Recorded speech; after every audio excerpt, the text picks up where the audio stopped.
Salam sejahtera untuk hadirin sekalian.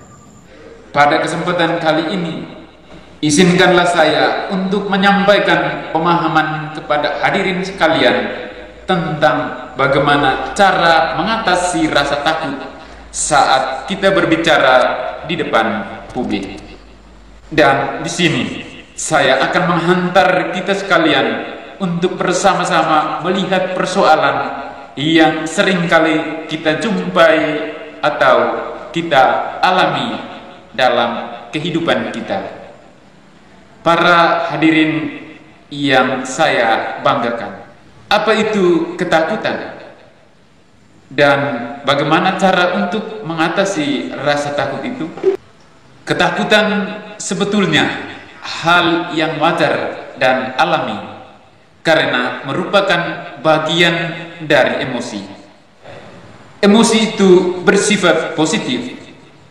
Emosi baru menjadi negatif kalau dilupakan, tidak pada tempatnya, dan tidak menyelesaikan masalah. Oleh karena itu, keberanian untuk berbicara adalah modal awal menjadi pembicara. Saat-saat yang paling menentukan lancar tidaknya kita berbicara dengan baik di depan umum adalah 5 menit pertama kita tampil. Kalau dalam 5 menit kita bisa berbicara dengan baik dan lancar, maka selanjutnya akan lebih mudah. Demikian sebaliknya.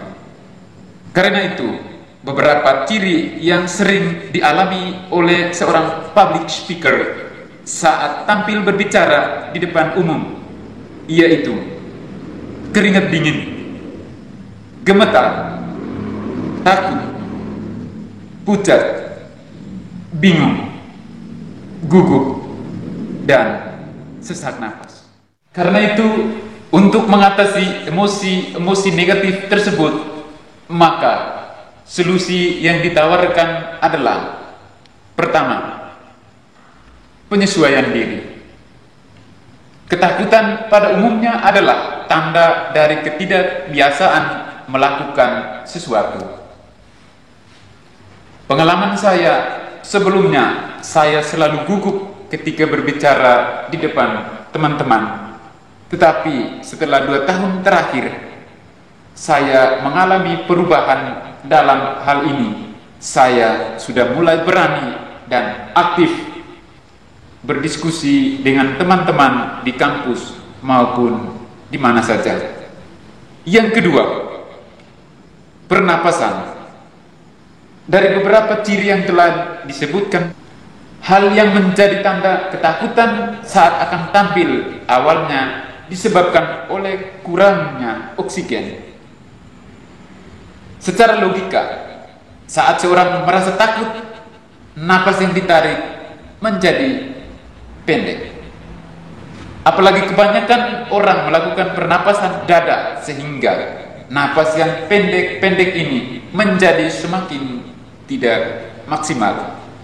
Pernapasan dada adalah pernapasan yang tidak dapat menarik banyak oksigen, karena saat kita menarik napas dengan dada, organ tubuh bagian dalam seperti usus dan lambung ikut naik serta menutup sebagian paru-paru sehingga kerjanya tidak maksimal.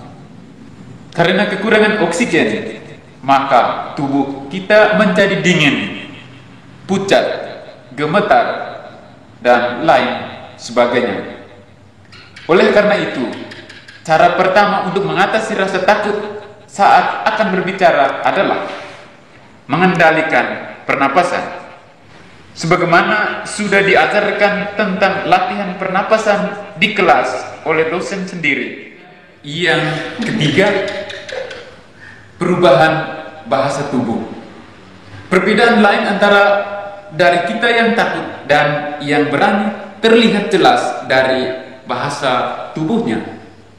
Dengan mengubah bahasa tubuh, kita bisa mengubah emosi dan kondisi pikiran kita. Perlu kita ingat bahwa tubuh dan pikiran itu adalah satu kesatuan. Karena itu, cara mengubah bahasa tubuh kita, yang pertama, tarik napas panjang dan gunakan pernapasan perut. Yang kedua, ubah arah pandangan mata. Tersenyum walaupun dipaksa. Busungkan dada. Yang terakhir, berdiri tegak. Melalui cara-cara tersebut, maka dianjurkan untuk bisa menggunakannya sebelum kita tampil di depan umum. Bagian yang keempat adalah pemanasan. Seperti para pemain sepak bola, sebelum bertanding mereka melakukan pemanasan.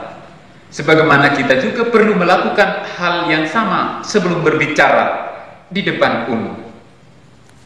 Pemanasan yang akan kita lakukan adalah agak berbeda dengan pemanasan para pemain sepak bola. Pemanasan yang kita lakukan adalah membicarakan topik yang akan kita bicarakan dengan orang yang kita kenal.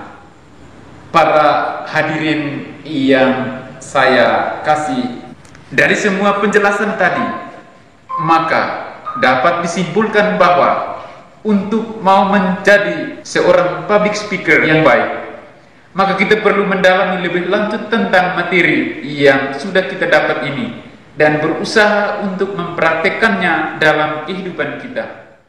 Di sisi lain, teori tentang public speaking merupakan sarana bantu, tetapi lebih dari itu, motivasi dasar untuk kita adalah untuk menjadi public speaker yang berkualitas dan bermanfaat di kemudian hari. Sekian dan terima kasih.